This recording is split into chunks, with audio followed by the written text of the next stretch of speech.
So today we're going to talk about creative financing. So everybody wants to buy real estate with no money. And you know, I have nothing against that. There's no problem with that. The problem is that I think that everybody is doing it wrong. We keep hearing about subject to and with seller financing in order to buy properties with no money down.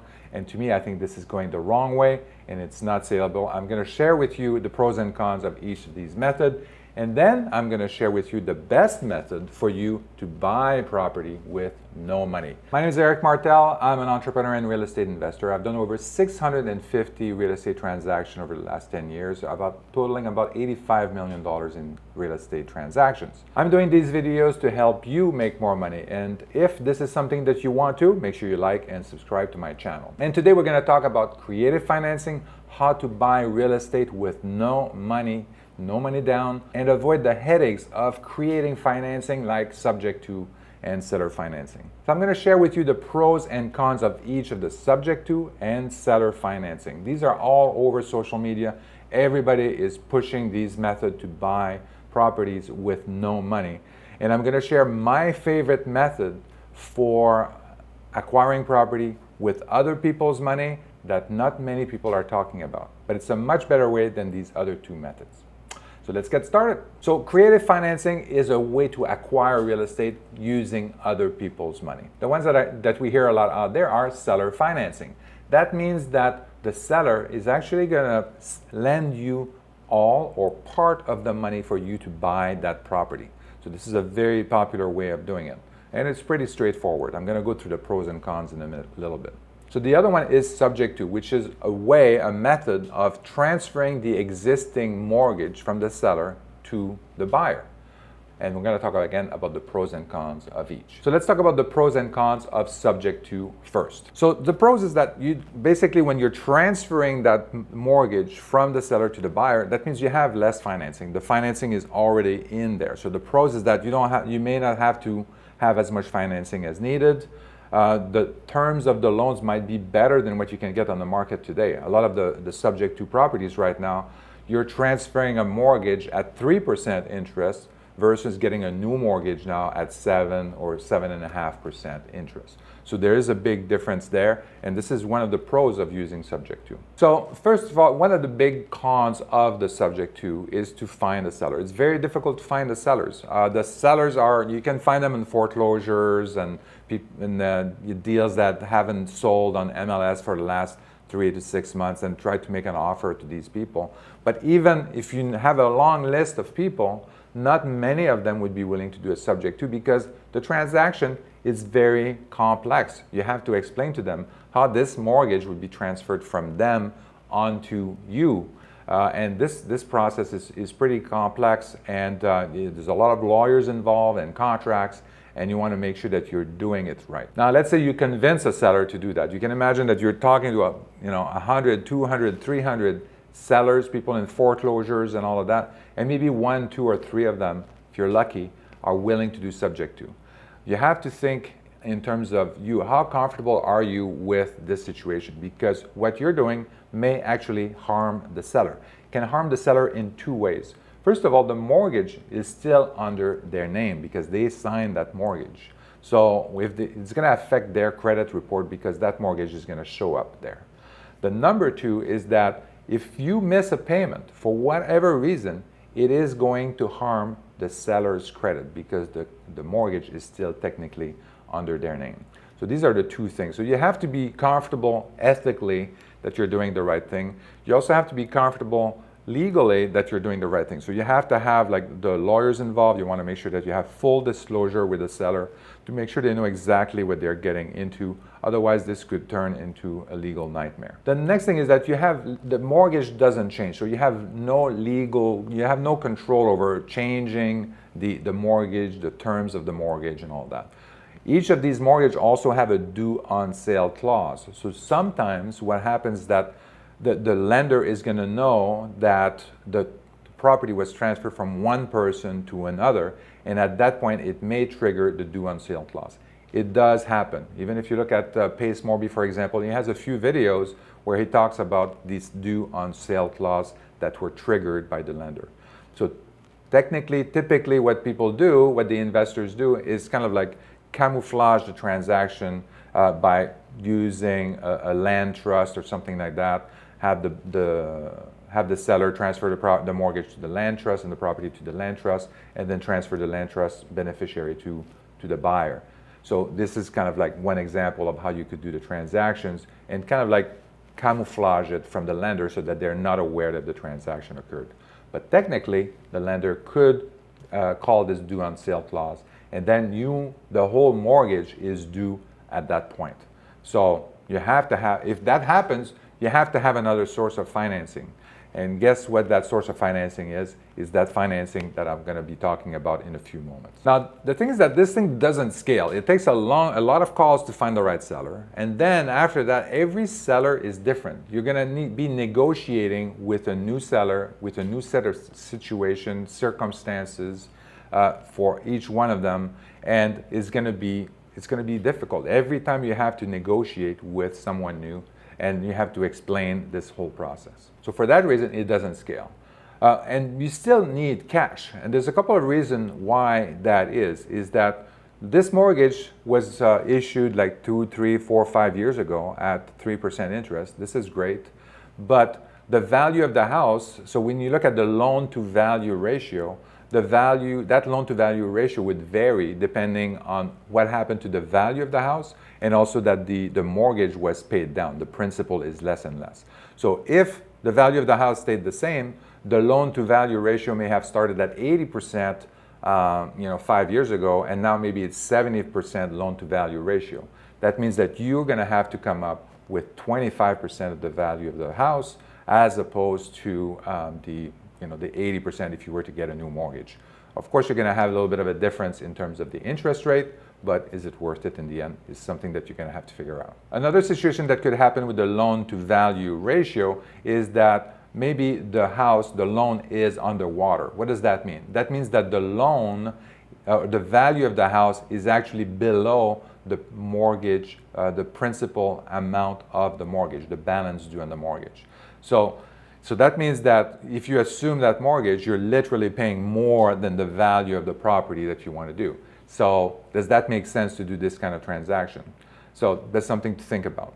That would also mean that if you're buying this property at a very high loan to value ratio, and let's say it's not quite underwater, but you can get a loan to value ratio of 90, 95, maybe 100%, then because of how you're negotiating things. So this would mean that you are in a declining market. The question to you as an investor is that, do you want to be in a declining market? Do you want to invest in a declining market? So this is something that you have to figure out on your own. Now, you also might need more cash for other reasons. Often the people that you're buying from, the sellers, are actually also missing payments. They have mortgage payment in arrears. They have property taxes in arrears. And then you would have to pay to have all these payments in arrears paid up, so that means more cash. You may have some kind of reinstatement fee with a mortgage, the bank, and all that kind of stuff. So there's other fees that you have to pay, this kind of additional cash that you would have to come up with. So these subject to kind of transactions are not 100%, no money down, zero cash. You still have to come up with some money. Now, let's move on to the pros and cons of seller financing. So seller financing means that the seller has a property and they're willing to lend you all or part of the money to buy their property from them. Well, the pros of that is that there's no new financing required. This is very easy and fast transaction because you're negotiating with the seller. You may have better terms with that, so maybe no points. You may not have as high an interest rate because it's a relatively low risk for the seller. They know the property, they know the history of the property, and they know that this is a good investment. It's also feel good you feel good about the seller lending you the money because they trust that the property has a great track record. So that's great. That means less capital for you required. You may actually be able to get 100% financing, or maybe it's a mix of seller financing and a mortgage from a conventional lender. What are some of the cons of seller financing? Well, number one is going to be trying to find a seller that's going to be willing to lend you money. But it's not as difficult and as complicated as the subject to. The reason for this is that these people are trying to sell their property, and they may be interested in changing their existing cash flow from the rental property into a cash flow that comes from the mortgage, from the money that you're going to pay them as a lender.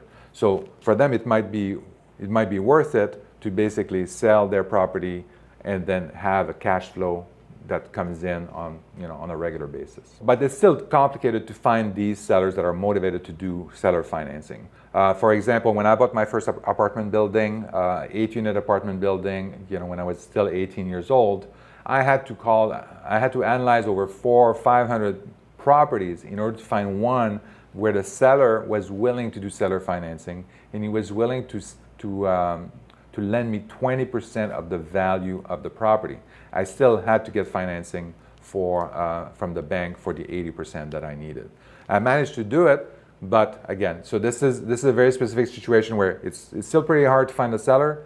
You still might need additional money and additional financing to get the deal done. But the nice thing, if you put yourself in the seller's perspective, is that the seller still has equity in the house. So it might be very beneficial for them. It might be a win-win situation for them, as I mentioned, to convert that equity into a stream of income. So imagine you bought the house like 20 years ago, and then at $60,000, and now it's worth $120,000.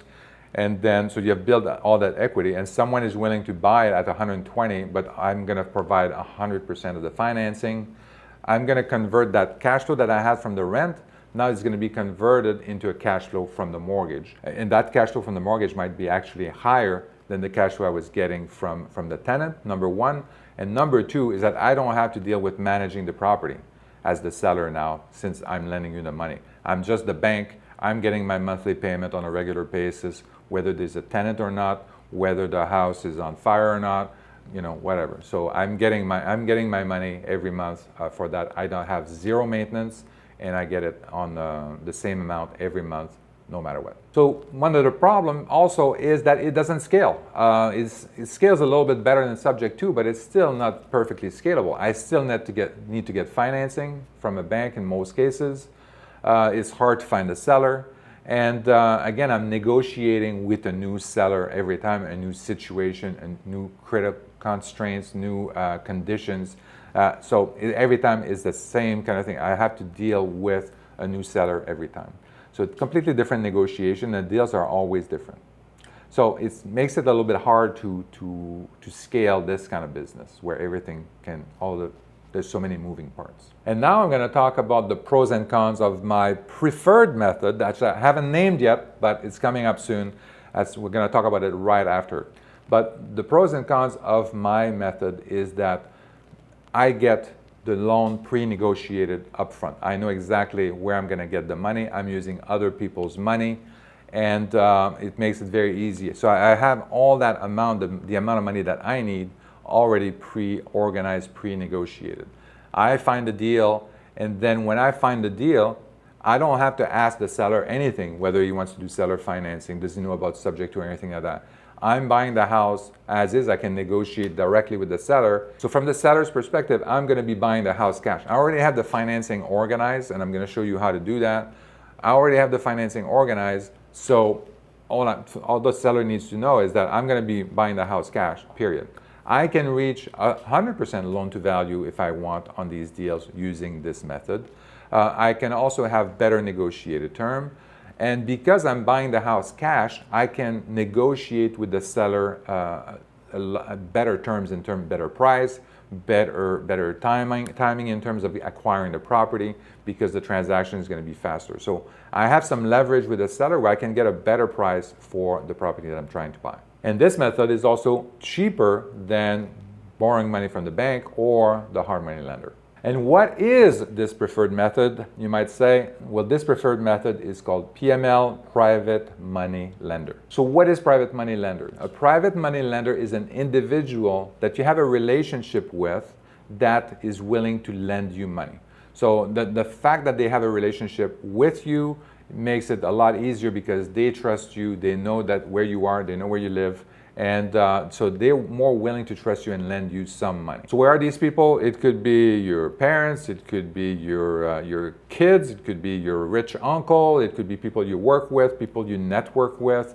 You go to meetups and you meet people on a regular basis, and you shake hands, go for coffees and stuff like that, and build a relationship with these individuals. As you build this relationship, you can talk about what you're doing in terms of as a real estate investor, and this is kind of when you can show the projects that you're working on and whether they're willing to lend you the money for these projects. So how are you going to pitch this particular deal? So you've went for coffee with these guys for a little bit. They know you, you know them, you trust each other. Maybe your rich uncle also wants to lend you some money. How are you going to pitch your rich uncle for this deal? Well, you're going to want to talk about the opportunity. You're going to talk about, hey, this is an opportunity for you to make money. This is the deal, this is the property that we're going to buy, this is going to be in this market, in this neighborhood, and show that you know this market, you know this neighborhood, you know the property, and you have a team on the ground that's going to execute on that deal. You have the contractor, you have the property manager, all that kind of stuff. If you have a track record, that's even better, but if you don't have one, at least you can lean a little bit more on the relationship that you've built with your lender. Then you have to talk about the plan. So what are you going to do with this property? So I'm going to buy this property at this price. I'm going to do some renovations. It's going to take 3 months. We're going to rent it out. This is the market rent, blah, blah. So you basically outline what is the plan. What are you planning to do with the money? What's the plan overall for that particular property?